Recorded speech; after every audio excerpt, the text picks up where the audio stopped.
warahmatullahi wabarakatuh. Perkenalkan, nama saya Piza Noviarti dari kelas 6A. Di sini saya akan menjelaskan materi mata kuliah pengembangan dan pembelajaran sentra. Yang pertama ada ruang lingkup pembelajaran PAUD. Pembelajaran pada anak usia dini dilakukan melalui kegiatan bermain yang dipersiapkan oleh pendidik dengan menyiapkan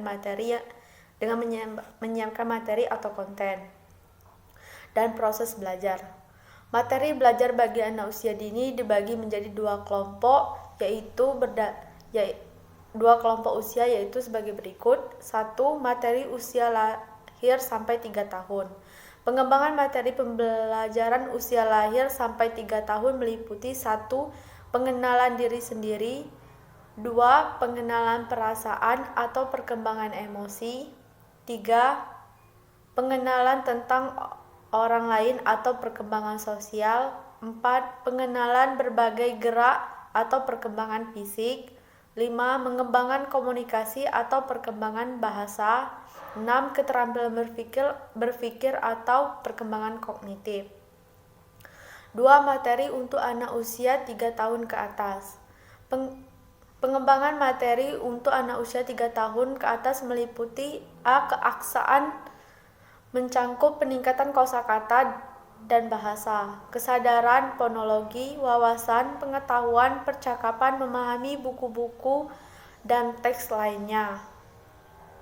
B. Konsep matematika mencangkup pengenalan angka-angka, pola-pola dan hubungan, geometri, dan kesadaran ruangan, pengukuran, pengumpulan data, pengorganisasian, dan mempresentasikannya. C. Pengetahuan alam lebih menekankan pada objek fisik, kehidupan, bumi, dan lingkungan. D. Pengetahuan sosial mencangkup hidup orang banyak, bekerja, berinteraksi dengan yang lain, membentuk dan dibentuk oleh lingkungan. E. Seni mencangkup menari, musik, bermain peran, menggambar, dan melukis. F. Teknologi mencangkup alat-alat dan penggunaan operasi dasar. G. Keterampilan proses mencangkup pengamatan dan eksplorasi, eksperimen, pemecahan masalah, dan koneksi, pengorganisasian, komunikasi, dan informasi yang mewakili. Materi yang kedua, B. Karakteristik PAUD. 1. Unik, yaitu sifat anak itu berbeda satu sama lain. Anak memiliki bawaan, minat, kapabilitas, dan latar belakang kehidupan masing-masing. 2. Egosentris, yaitu anak lebih cenderung melihat dan memahami sesuatu dari sudut pandang dan kepentingannya sendiri. Bagi anak, sesuatu itu sepanjang hal tersebut berkaitan dengan dirinya. 3. Aktif dan energik, yaitu anak lazimnya senang melakukan berbagai aktivitas. 4. Rasa ingin tahu yang kuat dan antusias terhadap banyak hal. 5. Eksploratif dan berjiwa petualang, yaitu anak terdorong oleh rasa ingin tahu yang kuat dan senang menjelajah, mencoba, dan mempelajari hal-hal yang baru. 6. Spontan, yaitu perilaku yang ditampilkan anak umumnya relatif asli dan tidak ditutup-tutupi sehingga merefleksikan apa yang ada dalam perasaan dan pikirannya. 7. Senang dan kaya fantasi, yaitu anak senang dengan hal-hal yang imajinatif. 8. Masih mudah frustasi, yaitu anak masih mudah kecewa bila menghadapi sesuatu yang tidak memuaskan. 9. Masih kurang pertimbangan dalam melakukan sesuatu. 10. Bergairah untuk belajar dan banyak belajar dari pengalaman. Selanjutnya, C. Prinsip-prinsip pembelajaran di PAUD. Yang pertama, belajar melalui bermain. Kedua, berorientasi pada perkembangan anak. 3. Berorientasi pada kebutuhan anak. 4. Berpusat pada anak. 5. Pembelajaran aktif. 6. Berorientasi pada pengembangan nilai-nilai karakter anak. 7. Berorientasi pada pengembangan kecakapan hidup. 8. Didukung oleh lingkungan yang kondusif. 9. Berorientasi pada pembelajaran yang demokratis.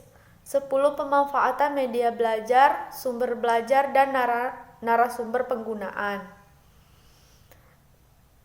Selanjutnya, D. Komponen-komponen pembelajaran PAUD. Komponen pembelajaran PAUD meliputi peserta didik, pendidik, tujuan, materi pelajaran, metode atau strategi pembelajaran, media, dan evaluasi. Strategi pembelajaran PAUD. 1. Strategi pembelajaran langsung, yaitu materi pembelajaran disajikan langsung pada anak didik dan anak didik langsung mengolahnya. Misalnya bermain balok, puzzle, melukis, dan lain-lain. 2. Strategi belajar individual. Dilakukan oleh anak-anak secara mandiri. 3. Strategi belajar kelompok secara bergu. Bentuk belajar kelompok bisa dalam pembelajaran kelompok besar dan kelompok kecil. 4. Strategi pembelajaran deduktif adalah strategi pembelajaran yang dilakukan dengan mempelajari konsep-konsep, kemudian dicari kesimpulan dan ilustrasi dari yang abstrak menuju ke hal yang konkret. 5. Strategi induktif.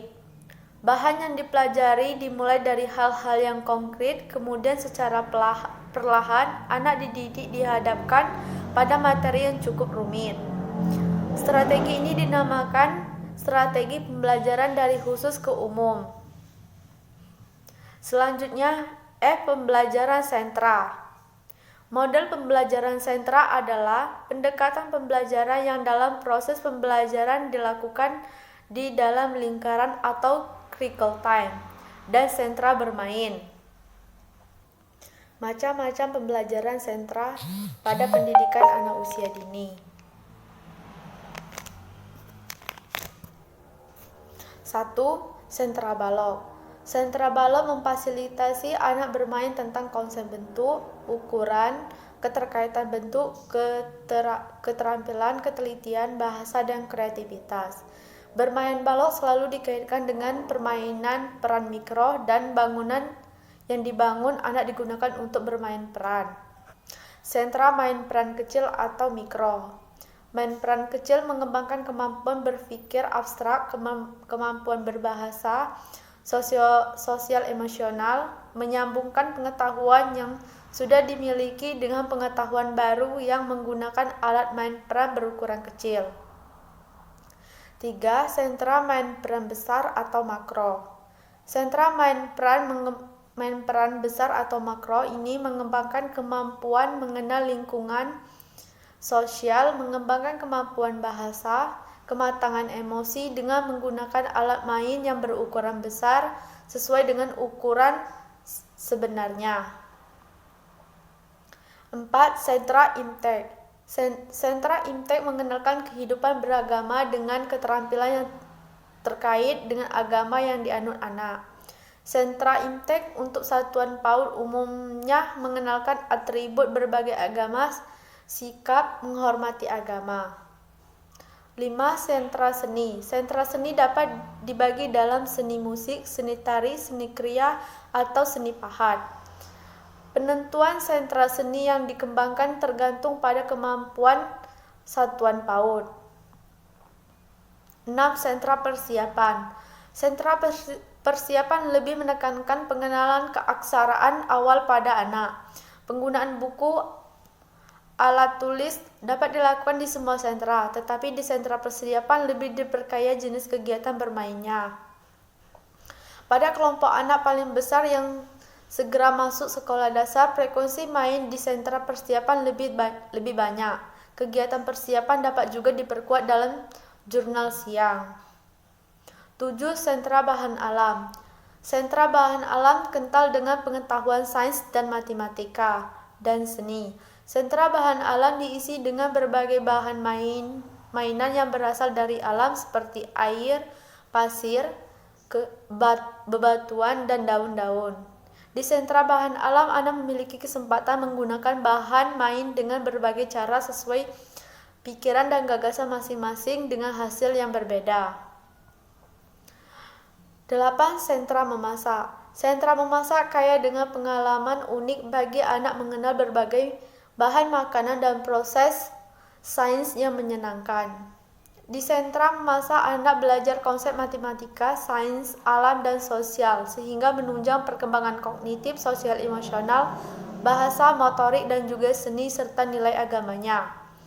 Baiklah, itu saja yang dapat saya sampaikan. Apabila ada kurang saya mohon maaf. Saya akhiri. Wassalamualaikum warahmatullahi wabarakatuh.